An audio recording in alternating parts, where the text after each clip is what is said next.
Most people wear masks, carefully constructed personas designed for social consumption. They've practiced the performance for years, perfected the angles, memorized the lines, mastered the facial expressions that hide what's really happening beneath. Then they encounter a Sigma male, and within minutes, the mask starts slipping. Within hours, it's gone. They find themselves saying things they never say, revealing thoughts they usually hide, showing aspects of themselves they normally suppress. And they can't explain why. He didn't ask probing questions. He didn't create a safe space. He just existed.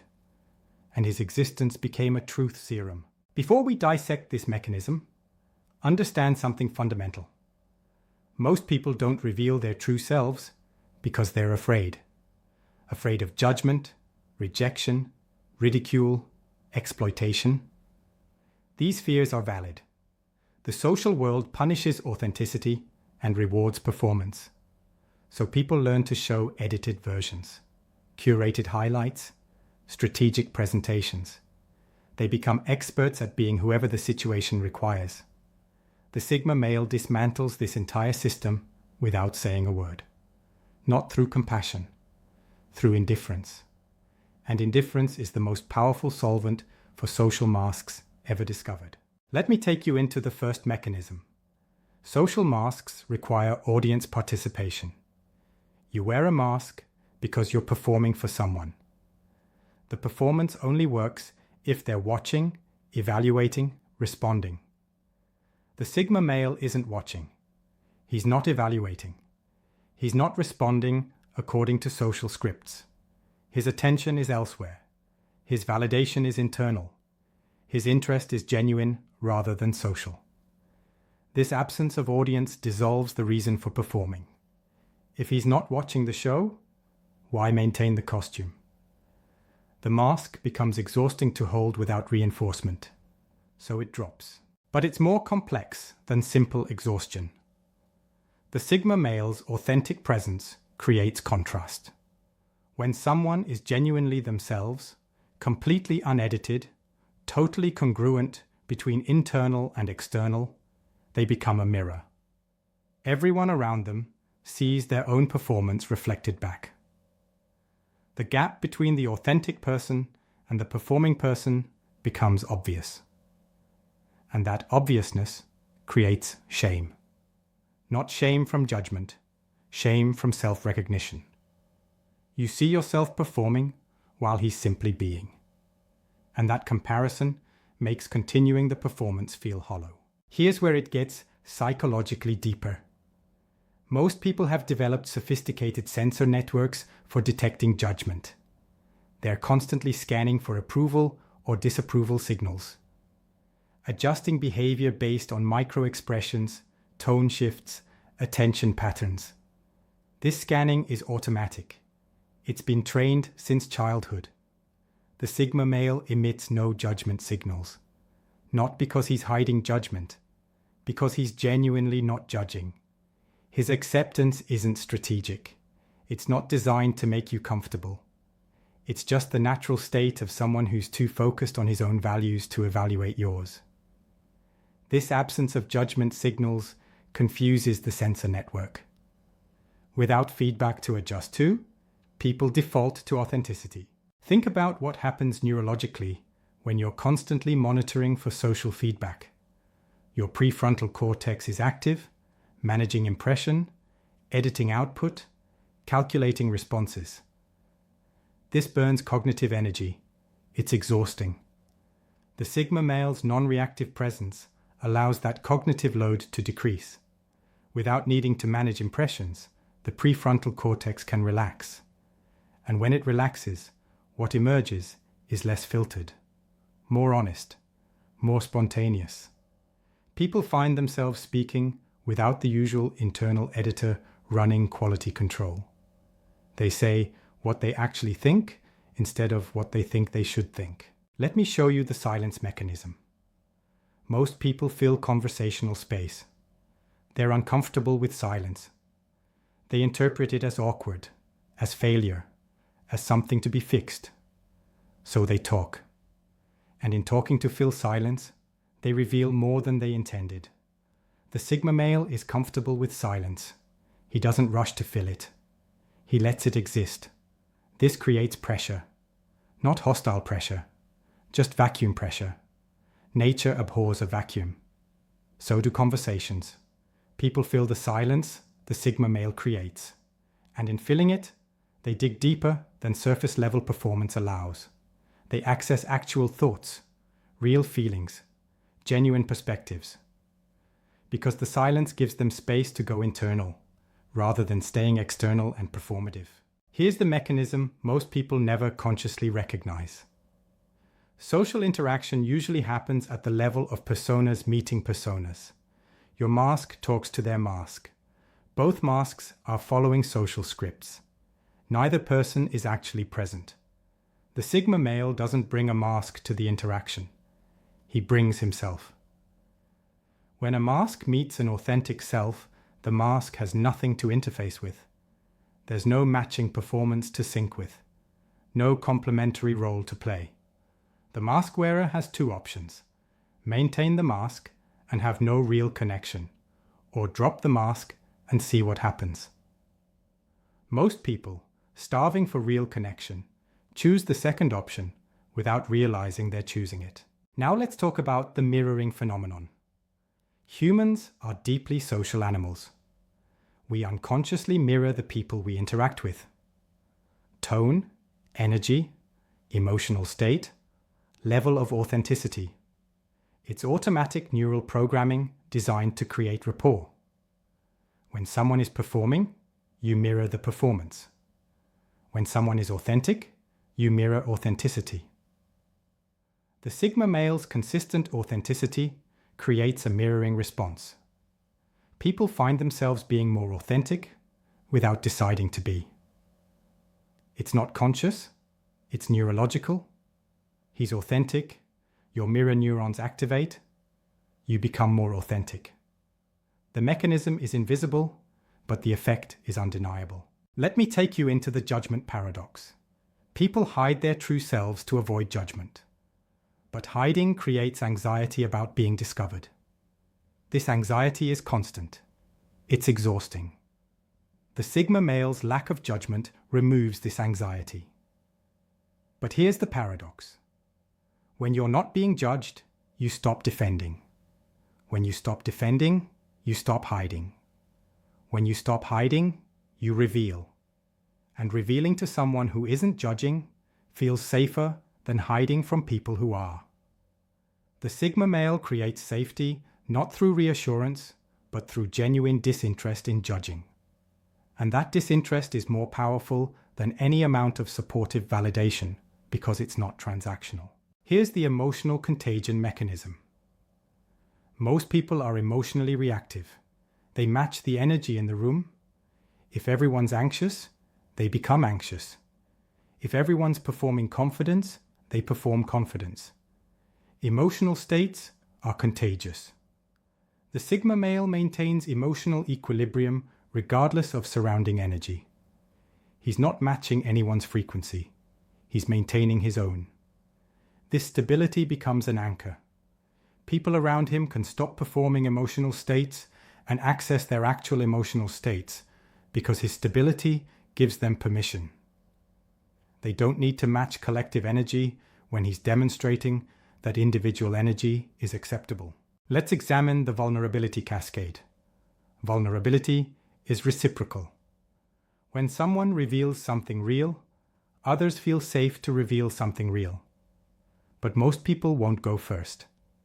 They wait for someone else to set the vulnerability precedent.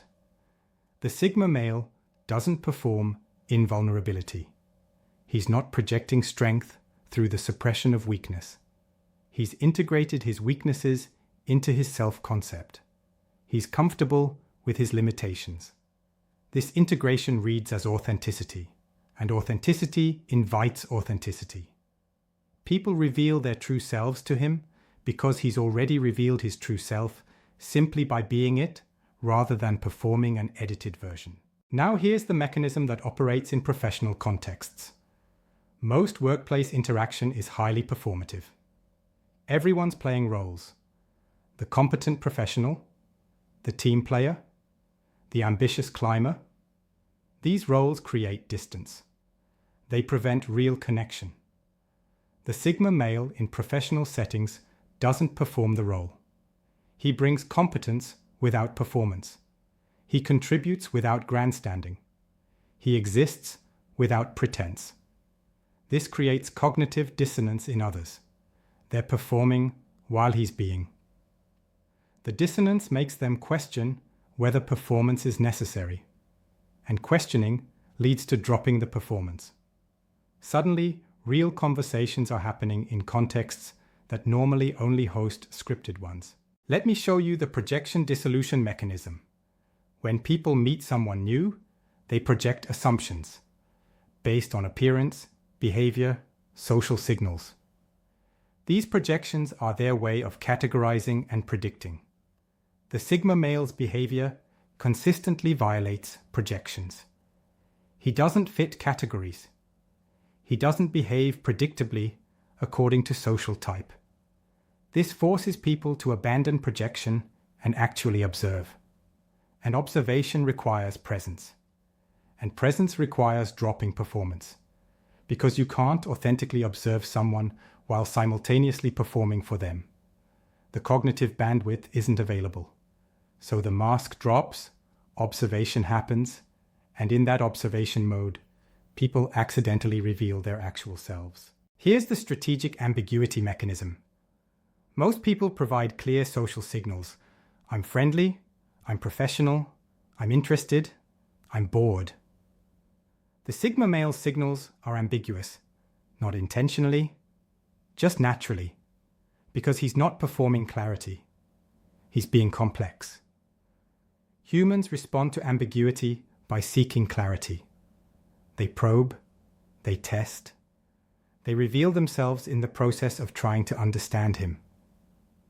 Each revelation is an attempt to establish common ground, to find connection points, to determine relationship parameters. But each revelation shows more of their truth while he remains consistently himself. The information asymmetry grows, and they've shown their entire hand while he's shown nothing beyond his authentic baseline. Let's talk about the long-term revelation effect. Most people can maintain performance for hours or days, but sustained interaction over weeks or months? The mask becomes too heavy. People eventually reveal themselves through accumulated moments. The Sigma male accelerates this process. His consistency makes temporary performance feel absurd. If he's the same person in every context, maintaining multiple versions of yourself around him becomes obviously performative. The contrast becomes uncomfortable. So people default to being one version. And that one version, chosen for authenticity rather than strategic advantage, is closer to their true self than any performed version could be. Now here's the mechanism that operates in conflict. Most people, when challenged, become defensive. They perform strength. They argue from ego. They protect image. The Sigma male doesn't engage with defensive performances. He's not attacking, so there's nothing to defend against. He's not competing, so there's no competition to win. His non-engagement with conflict dynamics removes the reason for defensiveness. Without defensiveness, people access their actual positions rather than their defended positions. They reveal what they actually think instead of what they think they need to argue. Truth emerges not through aggressive interrogation, but through the absence of anything to defend against. Let me show you the status neutral mechanism. Most social interactions involve status negotiation. Who's higher, who's lower, who defers to whom. This negotiation requires performance. You perform your status position. The Sigma male doesn't participate in status negotiation. He has no interest in establishing hierarchical position. This removes the need for status performance. People around him stop performing their status and start being themselves, because status performance without a recipient is meaningless. They can't establish themselves as higher or lower if he's not acknowledging the hierarchy exists. So they abandon the hierarchy frame and interact as equals. And equal interaction is where true selves emerge. Here's the acceptance mechanism that operates beneath awareness. Most people are conditionally accepting. They accept you if you meet criteria. If you're impressive enough, agreeable enough, valuable enough. The Sigma male's acceptance isn't conditional. Not because he's universally accepting, but because his acceptance or non-acceptance isn't based on performance. He's not evaluating you against social standards. He's observing whether you align with his values. This shift from performance evaluation to value alignment changes what people show. They stop performing impressiveness and start revealing actual values. Because performing won't get you accepted by someone who's evaluating for alignment. Only authenticity reveals alignment. Now let's examine the truth recognition mechanism. People know their own truth. They've just learned to hide it. The Sigma male's presence creates recognition of suppressed truth within themselves. His authenticity reminds them of their own authentic self that exists beneath performance. This reminder creates discomfort. The discomfort of knowing you're performing while someone else is being. And that discomfort has two resolutions. Either avoid the Sigma male and maintain the performance, or drop the performance and access the relief of authenticity. Most people, once they feel the contrast, choose the second option, because performance is exhausting and authenticity is rest, and everyone is tired. Here's the final mechanism, the one that ties all others together. The Sigma male reveals people's true selves because he doesn't need their false selves. Most people need your performance. They need you to play your role so they can play theirs. They need you to maintain the social theater so they don't have to question it. The Sigma male needs nothing from you. Not your approval, not your validation, not your participation in collective performance. This lack of need is permission. Permission to stop performing. Permission to be real. Permission to show what's beneath the mask without fear that showing it will cost you his regard. Because his regard was never contingent on your performance in the first place. So people reveal their true selves to Sigma males, not because Sigma males extract truth through skill or create safety through compassion, but because Sigma males simply don't participate in the performance economy that requires masks. They're authentic. Authenticity is contagious. Masks dissolve in the presence of genuine being, not through force, through contrast. People see what's possible. They see someone being real and surviving, even thriving. And they want what he has. Freedom. The freedom to be yourself without apology, without performance, without exhausting daily management of impressions. And the first step to that freedom is dropping the mask. So they drop it. Not because they planned to, because he made it possible. And possibility, once seen, is hard to unsee. That's why Sigma males make people reveal their true selves. Not through interrogation, not through manipulation, not through creating false safety, through being so genuinely themselves that being anyone other than yourself feels like wasted energy. Through existing at a level of authenticity that makes performance seem absurd. Through maintaining such consistent realness that masks become obviously fake in comparison. He doesn't force revelation. He creates conditions where revelation becomes the path of least resistance. And humans, given the choice between exhausting performance and restful authenticity, choose rest every time. Once they remember, rest is possible.